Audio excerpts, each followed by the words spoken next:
repainting fences, planting flowers in places Karen used to cite as overly dense foliage. The community was breathing again. Leo and I spent more time outside than we had in years. But then, on a Tuesday afternoon, a package arrived at our doorstep. No return label. No postage. Inside was a flash drive and a folded note. The note simply read, "If this goes public, you'll regret it." Leo plugged it into a separate offline machine and scanned it. It contained a single video file. A camera angle from our own backyard 3 weeks ago. Me on the phone. Leo digging near the fence. Our private life, recorded without consent. "She had more cameras," Leo said quietly. "She's still watching."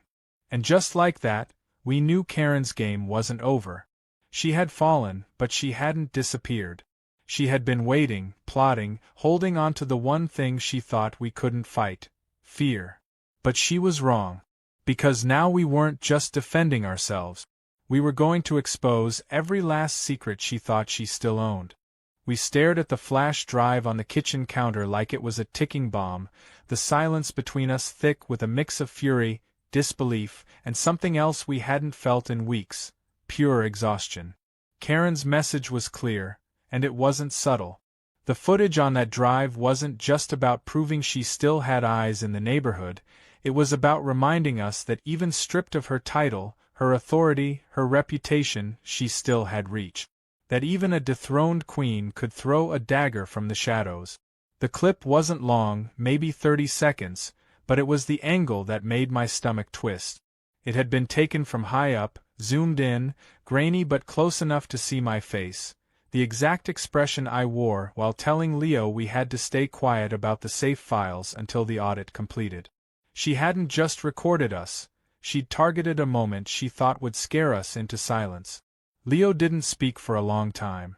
He just sat at the table, watching the screen replay the loop in silence, jaw clenched, foot tapping.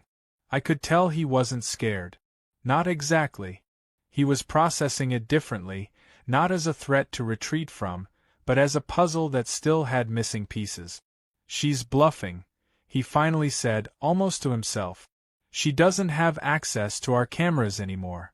This was old footage, maybe even recovered from before we reset the system. But she timed it. She wanted us to see it now. She wanted to remind us she still had leverage.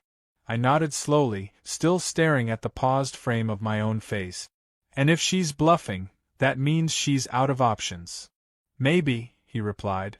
"But maybe it also means she's planning a last play. A big one. Something public." The next morning confirmed our fears. An anonymous post appeared in the local neighborhood forum, written under a throwaway account, claiming that the recent HOA upheaval had been a coordinated smear campaign led by a malicious tech-obsessed family, who had illegally accessed private records, manipulated evidence, and hacked into official systems for personal gain. The language was too specific to be a coincidence. It mirrored Karen's speech patterns, the same smug cadence she used in board meetings when she was trying to bury someone under half-truths and official-sounding nonsense. But the comments under the post didn't go the way she probably hoped. Residents who had once been quiet or unsure came out with stories of their own.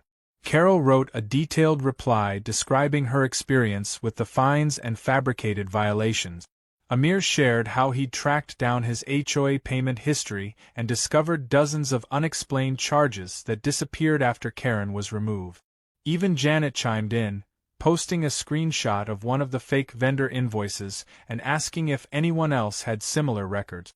Within hours, the post had backfired. The thread was flooded with replies from people all over the neighborhood who were tired of being controlled, of being intimidated, and now, finally, refused to be gaslit. Karen had tried to start a fire and ended up lighting a torch parade against herself. Still, Leo wasn't satisfied. "She's not going to give up. Not unless we make it impossible for her to come back." He had already begun compiling the final evidence folder, the last wave of files we hadn't yet shared. It included metadata from the repeater device we found at the HOA office, screenshots from the latest anonymous threats, and most importantly, a digital paper trail linking Karen to the anonymous forum account. Turned out she'd made the mistake of logging into one of her old email addresses from the same device used to post the message. Rookie error, but fitting. Power makes people sloppy when they think no one can challenge them. That night Monique called. The audit team had completed Phase 1, and the findings were damning. Fraud, vote manipulation, unauthorized data collection, and financial misappropriation.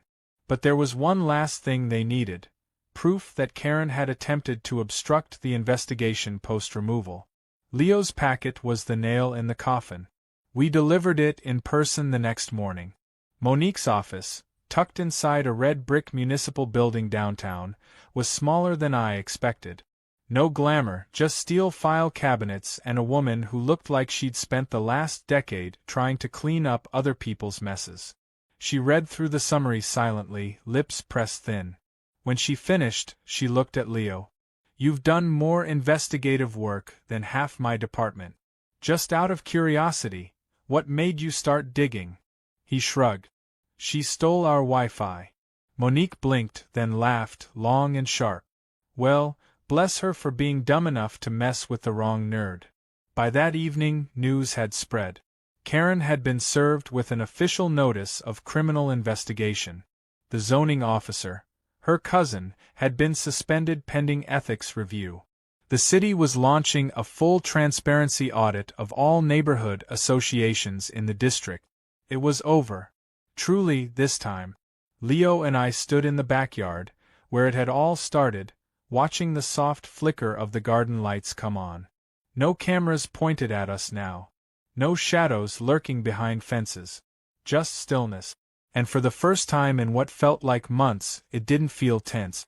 It felt clean. "You think she'll leave town?" I asked. Leo considered. "Maybe. Or maybe she'll stay and pretend none of it happened. Some people survive on denial." I nodded. "Well, at least she won't have a boardroom to hide in anymore." "Or our bandwidth," he added. We both laughed. Before we went inside, Leo pulled out his phone and opened the Wi-Fi settings one last time. He smiled and renamed the network again. This time it read, "Karen free since 2024. A week later, we received a letter in the mail. A real one. From the city. A formal thank you for our assistance in exposing HOA corruption. Enclosed was a certificate of recognition, addressed to Leo.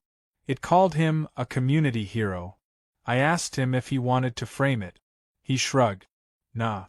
But maybe we can get better internet now." That evening, neighbors gathered in Amir's yard for an impromptu barbecue. There was music, laughter, the smell of grilled corn and burgers in the air. No HOA patrols. No lawn tape measuring devices.